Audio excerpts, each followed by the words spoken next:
Hi, my name is Adina, and I'd like to take you step by step on how I purge. So when I organize. So first things first, I have signs. You could write them out. Post-it note, that works fine, but these are the main ones that I like to use. Keep, pile, for things that serve a purpose, that we love, we use, they're meaningful to us. Things that no longer do that. Trash, however, if they're good enough for somebody else, I would have donate pile. Okay, why not pass the blessing to somebody else? Sometimes we like things, but they're broken, so fix pile. And this is also very important, belongs in a different room, because sometimes we'll find things that don't belong in this room, and if we go upstairs or whatnot, we get distracted. So here, this keeps us focused on the task at hand to finish the job. So I find it very important to have a category for that as well.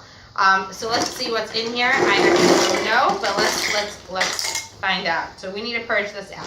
So let's start with this. Now this, we no longer use, love, or, there's no reason to keep, but somebody else can benefit from it. So it's gonna go in the donate pile. This definitely a major favorite toy over here. All this we are keeping. Now let me tell you something. When it comes to purging, oftentimes you'll find things people have a hard time letting go because of sentimental reasons. For instance, if a close relative gave you a gift, such as this, you might feel guilty letting go. You might have a hard time because, like, what if they come to your house and they don't see you playing with the toy or whatnot? Your kids.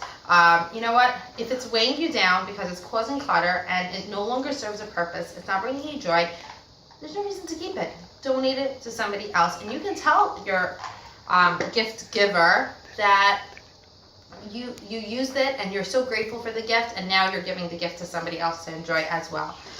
So something like this no longer works. The batteries are done. My kids actually had enough use of this, so we are ready to pass it on.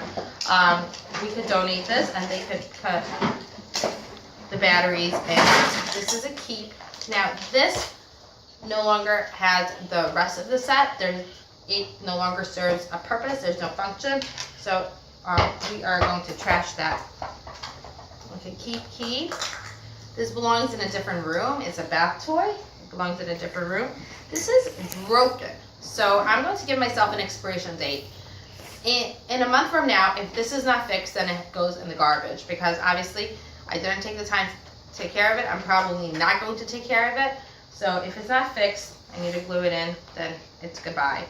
Okay, all this is keep. This is trash. Bath toy, different room, keep. So I'm going to actually sort this into subcategories, but at least now I see what I have, what I want to keep. It happens to be one of the most draining processes because you're making a lot of decisions, and there's such a concept as decision fatigue. But once you make the decisions and you only keep what you love, then it really eliminates 40% of the clutter. Look at everything else that we're giving away or we're not putting back. I'm actually going to categorize this in the right bins, but this is all that's left from what we had originally.